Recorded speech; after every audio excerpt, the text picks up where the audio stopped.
रही। और आज देख लो कितना विरोध हुआ, जेल तक भेज दिया झूठा केस बना के इस दास पे, लेकिन आज सफल हुए।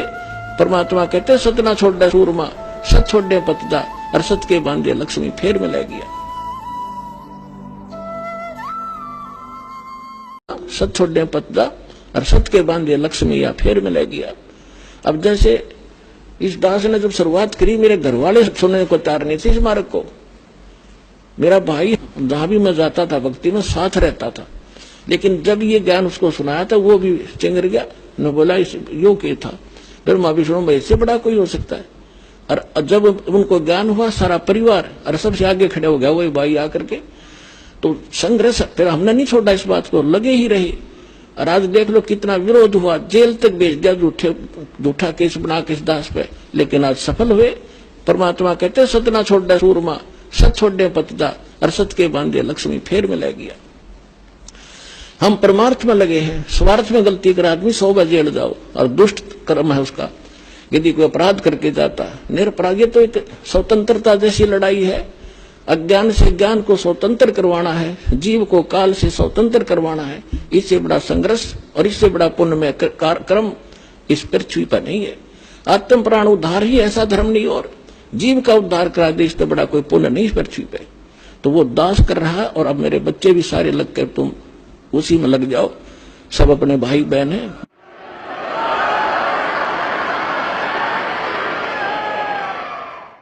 सबको सुख होगा, सभी दुखी हैं, सबको भगवान की चाह है, लेकिन ये काल के 2-3 घेरे बैठे हैं। अज्ञानी बना गए, आप उनको विद्वान बनाओ, साथ में उन कैसेट सुनाओ, पुस्तकें भेजो उनके पास जैसे तैसे करके।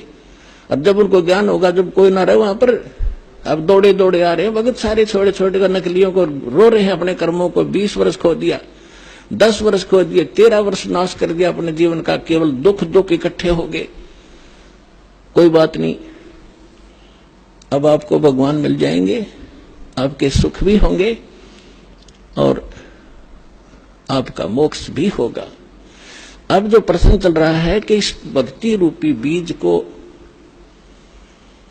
और इस फसल को वही परिपूर्ण करेगा जो इसके बारे में पूर्ण ज्ञान हो जाएगा। जिसको जैसे किसान खेती होता है, हमारे हरियाणा क्षेत्र में नहर से सिंचाई की जाती है, और गेहूं का फसल जो है सर्दियों में ही परिपक्व होती है। दिसंबर जनवरी के महीने में यहां इतनी भयंकर सर्दी पड़ती है, शीत लहर चलती है। हम अपने कमरे कक्ष बंद करके रजाई ओढ़ के कंबल जोड़ते हैं, या कोई हीटर वगैरह लगा के अपने को ताप प्राप्त कराते हैं। और उस समय उस किसान का खेतों में पानी लगाने का नहर का समय होता है। अब उस सर्दी को देखे कोई बार ना निकले, पड़ोस के दूसरे घर में भी जाना हो तो इन सोचे सुबह जाऊंगा, अब तो बहुत ठंड है बाहर, आलस कर जाएगा। लेकिन वो किसान आलस नहीं करता।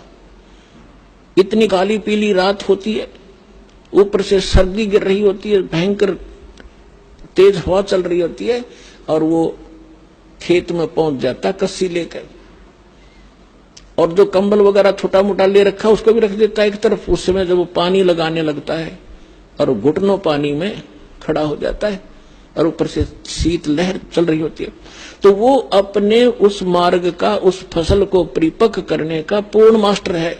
उसको ये मालूम है, जब मैं आज आलस कर गया और सर्दी से डर के कमरे में बैठा रहा, पानी का समय निकल जाएगा, मेरी फसल सूख जाएगी, मेरे बच्चे भूखे मरेंगे और मैं निर्धन हो जाऊंगा।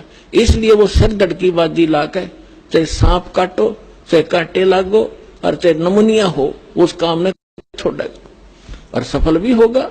फिर खेत में काट के लाओगा भर के गाड़ी। तो पुण्यात्माओं, आप जिस समय इस मार्ग के ऐसे मास्टर बन जाओगे, उस समय आप देखना ये संघर्ष करोगे ही करोगे, चाहे कितना ही दुख हो। दुख तो माल्य के मार्ग में होता नहीं, लेकिन हम महसूस थोड़ा सा कर लेते हैं, परमात्मा फिर साथ रहता है। आप जब माली के लिए संघर्ष करते हैं, वो कोई बालक थोड़ा ही है। पिछले इतिहास देख लो, मीराबाई ने संघर्ष किया, उसके साथ कैसे कैर ढाए थे, और मालिक ने पल पल पर मदद की इसकी। विष का प्याला प्यार दिया था तो नहीं मरी, विष का गुण है, नाश कर देता है बॉडी को, और परमात्मा ने गुण बदल दिया भक्त के कारण, तो उसके हाथ में सब पावर है। तो हम अपने भगवान को, उस समर्थ परमात्मा को पहचान कर और इस मालिक के मार्ग को ग्रहण करके फिर इतना दृढ़ होकर चलना पड़ेगा आपने। फिर सफलता देखियो, फिर इसका फल देखना, यहां भी सुख होगे और सतलोक में जाओगे सीधे जहाज में बैठ के, ये गारंटी देता है दास आपको।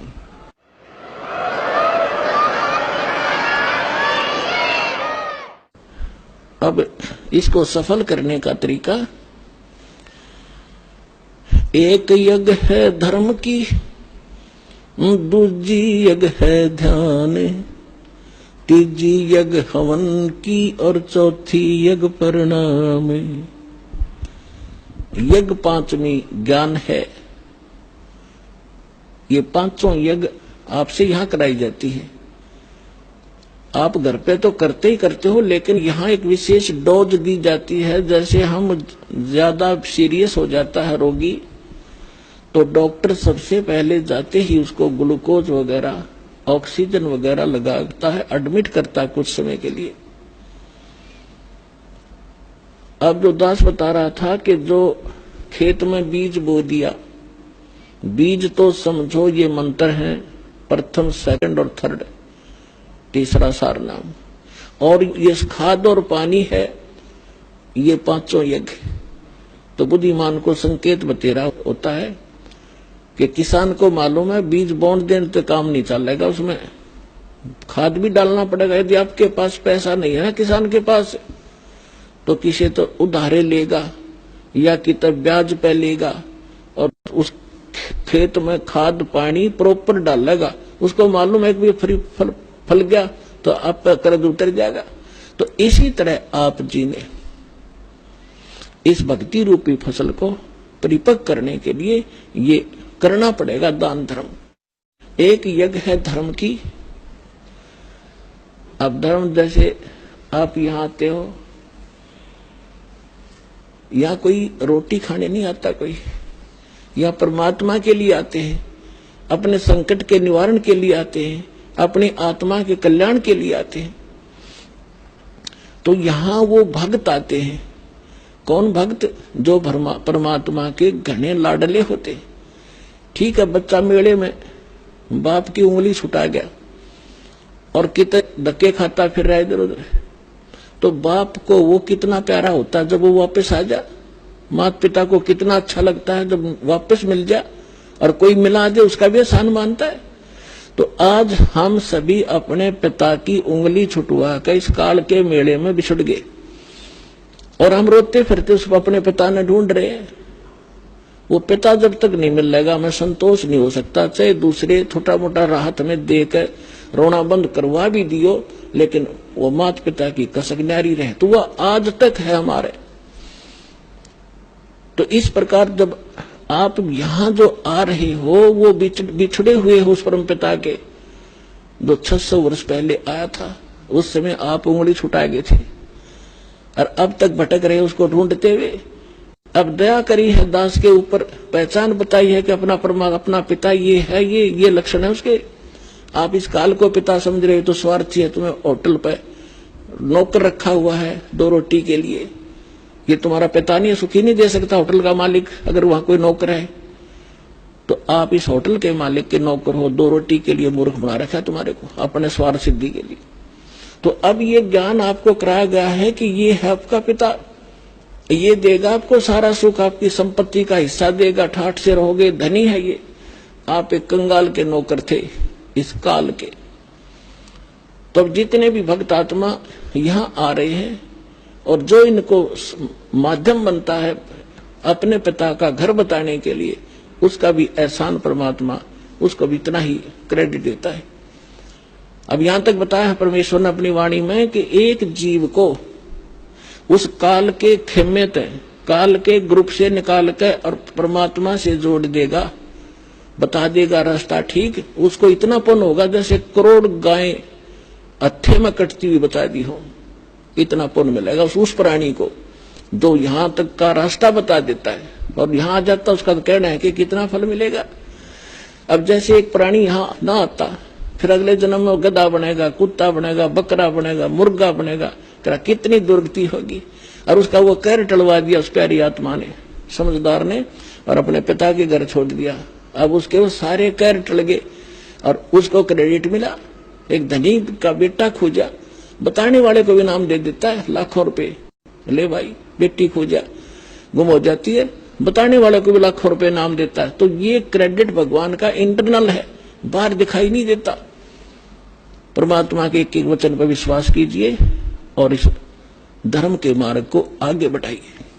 अब यहाँ जो पुण्यात्मा आते हैं, परमात्मा के बच्चे आते हैं, विशेष प्यारे आत्माएं आती हैं, वैसे तो नहीं आते। बाकी और लोग गालियां देते हैं, वो ऐसा है, लूटता है, फलान करता है। या तो यहाँ आने वाले को पता चलता है हम लूटते हैं, क्या करते हैं। दास तो एक कुर्ता पजामा भगत वैसे दे देते हैं भिखारी को,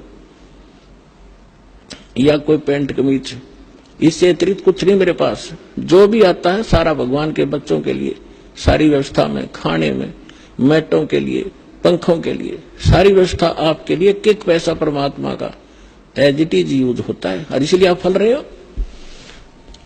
अगर इसमें से एक नया पैसा भी खराब कर दिया जाए, मालिक साथ नहीं देगा आपको भी।